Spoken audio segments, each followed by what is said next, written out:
মনে করো তুমি গভীর রাতে নিজের ঘরে বসে আছো। চারপাশে অন্ধকার, কেবল মোমবাতির হালকা আলো ঝলমল করছে। তুমি বারবার আল্লাহর কাছে দোয়া করছো, কিছু অর্জন করার জন্যে, কষ্টের থেকে মুক্তির জন্যে।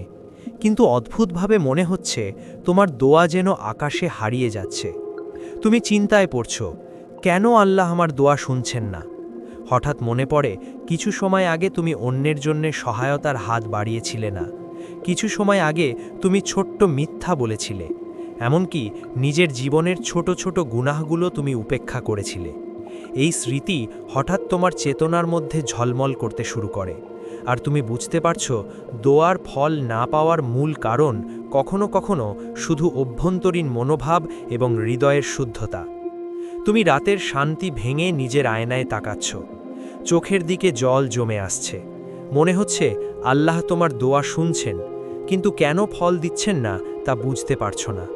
হঠাৎ তুমি মনে করো যে দোয়া তুমি করছো তা হয়তো হৃদয় থেকে সত্যি বের হচ্ছে না।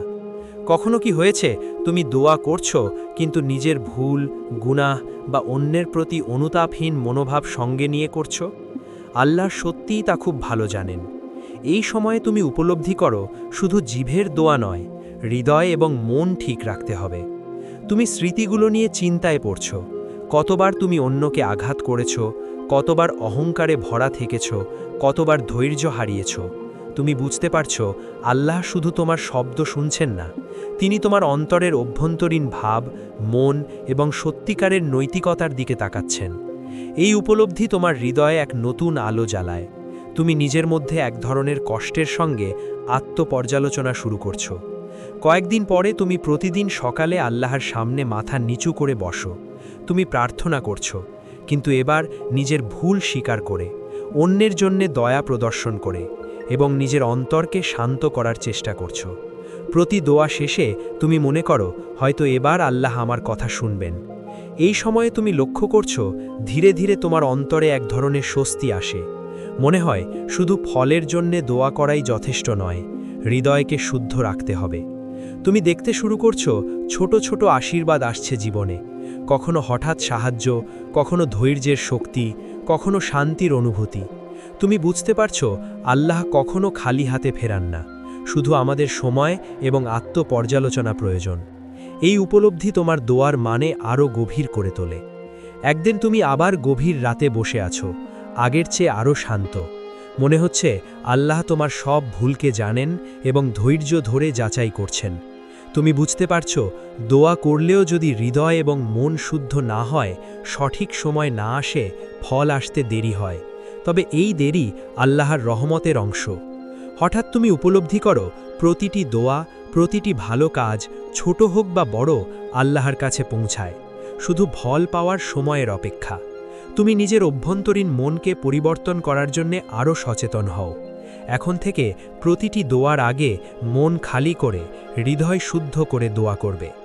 কয়েক মাস পরে তুমি লক্ষ্য করছো জীবনে ধীরে ধীরে পরিবর্তন আসছে। প্রতিদিন তুমি ছোট ছোট দয়া, সহানুভূতি, অন্যের জন্যে সাহায্য করছো। তোমার আত্মা শান্ত হচ্ছে। আরেকবার তুমি দোয়া করছো, কিন্তু এবার মনে হচ্ছে আল্লাহ আগের মতো ফল দিচ্ছেন না, তারা আরও সুন্দর, আরও পূর্ণ। একদিন তুমি বুঝতে পারছো তুমি যা চাইছো তা হয়তো শুধু তোমার জন্যে নয়, আল্লাহর পরিকল্পনা অনুযায়ী। কখনো ফল আগের মতো দ্রুত আসে না, কিন্তু সব সময় আসে ঠিক সময়ে। তুমি খুশি হচ্ছ, কারণ তোমার দোয়া এখন শুধু নিজের জন্যে নয়, অন্যের কল্যাণের জন্যেও। এবার তুমি প্রতিদিন সকালে দোয়া করছো, ধৈর্য ধরে। মনে হচ্ছে আল্লাহ শুনছেন। ছোট ছোট আশীর্বাদ আসছে, কখনো সুখ, কখনো শান্তি, কখনো মনের প্রশান্তি। তুমি বুঝতে পারছো দোয়ার ফল আসার আগে নিজেকে শুদ্ধ করা কতটা গুরুত্বপূর্ণ। প্রতিদিন তোমার অন্তর আরও প্রশান্ত হচ্ছে। তুমি বুঝছো ফল পাওয়া মানে শুধু বাহ্যিক কিছু নয়, অন্তরের শান্তি, আত্মার শক্তি। তুমি নিজের দোয়ায় অন্যদের জন্যেও দোয়া করা শুরু করেছো। এতে মনে হচ্ছে আল্লাহ আরও কাছের, আরও কাছের। তুমি শিখছো কখনো কখনো দোয়ার ফল দেরিতে আসে, কিন্তু সেই সময়ে আমাদের ধৈর্য ও বিশ্বাস পরীক্ষা হয়। তুমি নিজেকে মনে করো ধৈর্য হারালে আমি দোয়ার সৌন্দর্য হারাবো, তাই তুমি আরও বিশ্বাসী ও ধৈর্যশীল হও।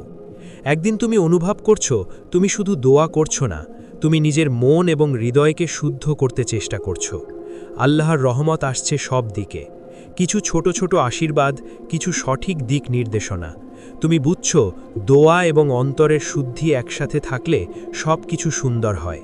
মনে করো তুমি কেবল নিজের জন্যে নয়, পরিবারের জন্যে, বন্ধুর জন্যেও দোয়া করছো। এই মুহূর্তে তুমি অনুভব করছো আল্লাহ তোমার দোয়া শুনছেন। হৃদয়ের খোলামেলা দোয়া, সত্যিকারের অনুতাপ এবং ভালো কাজ সব মিলেই আল্লাহ আশীর্বাদ দেন। তুমি শিখছো কখনো কখনো আমাদের অভ্যন্তরীণ দোষ, অহংকার, ছোট্ট গুনাহি দোয়া ফলতে বাধা দেয়। তাই প্রথমে নিজেকে পর্যালোচনা করা জরুরি। তুমি নিজের ভুলগুলো স্বীকার করছো, প্রতিদিন নিজেকে শুদ্ধ করার চেষ্টা করছো। এখন তুমি আরও সচেতন।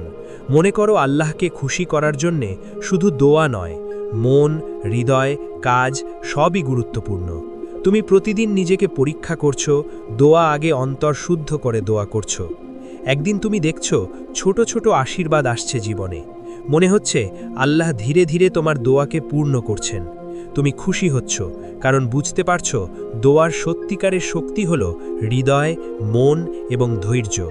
তুমি আরও বড় শিক্ষা পাচ্ছ। দোয়া শুধু ফল পাওয়ার জন্যে নয়, নিজের আত্মাকে শক্তিশালী করা, আল্লাহর কাছে আরও কাছে যাওয়ার জন্যে। এই উপলব্ধি তোমার জীবনের প্রতিটি মুহূর্তকে পরিবর্তন করছে। তুমি প্রতিদিন আল্লাহর কাছে দোয়া করছো, নিজের ভুল স্বীকার করে। মনে করো প্রতিটি দোয়া আগের চেয়ে গভীর, আগের চেয়ে বেশি আন্তরিক।